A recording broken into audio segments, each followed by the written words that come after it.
And now, Seal Tech, brought to you by Steel Rubber Products, helping restore the car of your dreams.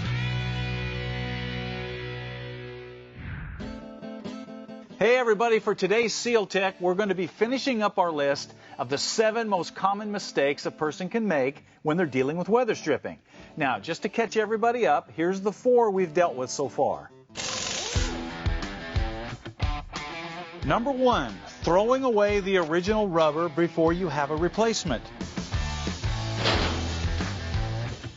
Number 2, not prepping the surface properly. Number 3, not test fitting the new weather stripping. Number 4, not double checking the orientation when you install the new weather stripping. And that brings up number 5, using too much adhesive or not using it correctly. Weather strip adhesive is not like toothpaste or silicone where you need a fat bead on the surface. This will just make a mess.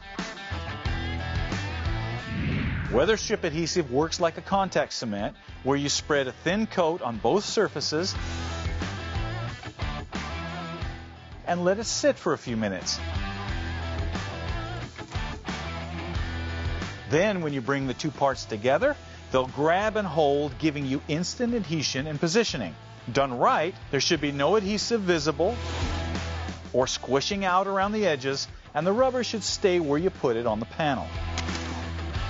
Mistake number 6 also has to do with adhesive, but after it's been applied. And the mistake is closing the doors, the hood, the trunks, whatever the body panel, before the adhesive has a chance to dry.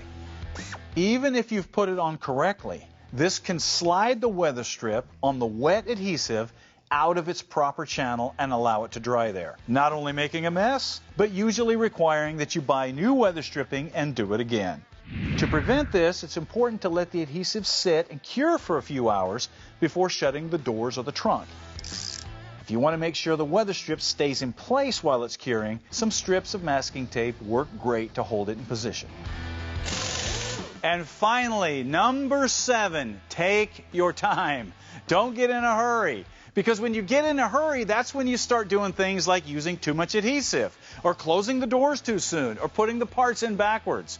Remember, installing weather stripping is a process, just like painting or building an engine or putting together an interior. And if you avoid these 7 little mistakes, it will make that process a whole lot more fun.